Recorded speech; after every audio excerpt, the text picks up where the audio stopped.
আসসালামু আলাইকুম রাহমাতুল্লাহি ওয়া বারাকাতুহু। সুপ্রিয় সম্মানিত দর্শক শ্রোতা, আশা করি মহান রব্বুল আলামিনের দয়ায় আপনারা সকলেই ভালো আছেন।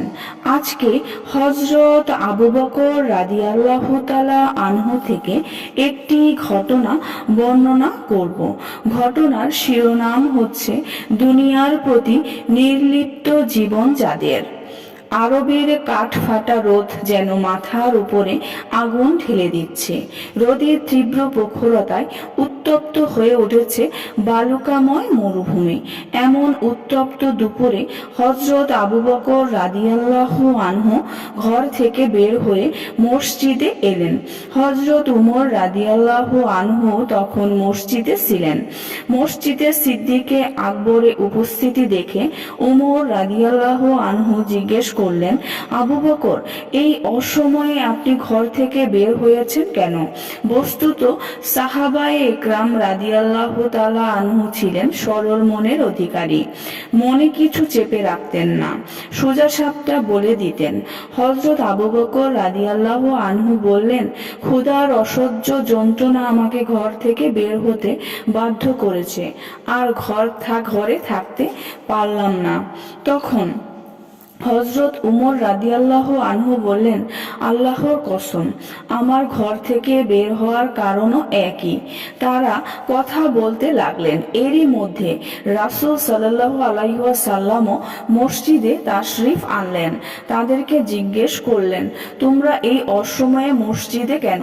তারা বললেন, হে আল্লাহর রাসূল, ক্ষুধার যন্ত্রণায় আমরা ঘর থেকে বের হতে বাধ্য হয়েছি। আমাদের ঘরে মুখে দেওয়ার মতো কোনো খাবার নেই।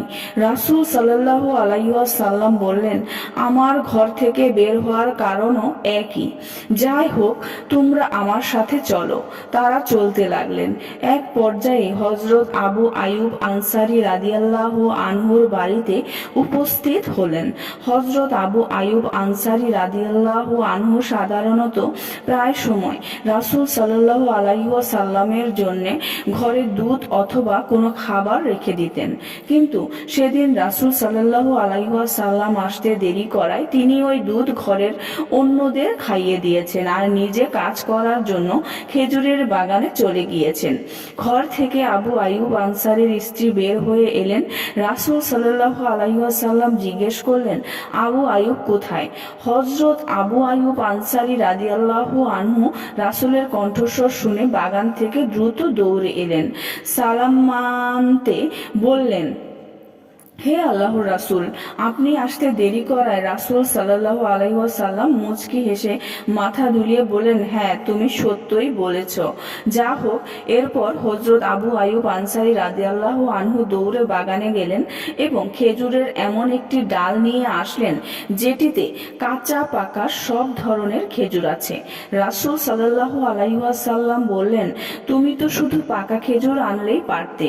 শুধু আবু আইয়ুব আনসারী রাদিয়াল্লাহু আনহু বললেন, ইয়া রাসূলুল্লাহ, আপনি আমাকে কাঁচা পাকা সব ধরনের খেজুরই খাওয়াতে চাই, আর আপনারা একটু অপেক্ষা করুন, আমি আপনাদের জন্য এখনই বকরি জবাই করছি।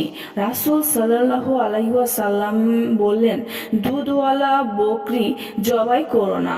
হযরত আবু আইয়ুব আনসারী রাদিয়াল্লাহু আনহু একটি বকরির বাচ্চা জবাই করলেন। তার স্ত্রী রুটি বানালেন, বকরির অর্ধেক রান্না করলেন।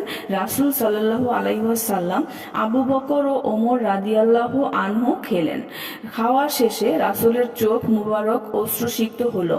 তিনি বললেন, এগুলো এমন নিয়ামত যেগুলো সম্পর্কে কিয়ামতের দিন প্রশ্ন করা হবে। সুপ্রিয় সম্মানিত দর্শক শ্রোতা, আজকের ঘটনাটি এই পর্যন্তই। ঘটনাটি যদি ভালো লেগে থাকে অবশ্যই চ্যানেলটি সাবস্ক্রাইব করবেন, লাইক করবেন, কমেন্ট করবেন এবং বেশি বেশি শেয়ার করে দিবেন। সবাই ভালো থাকবেন। আল্লাহ হাফেজ।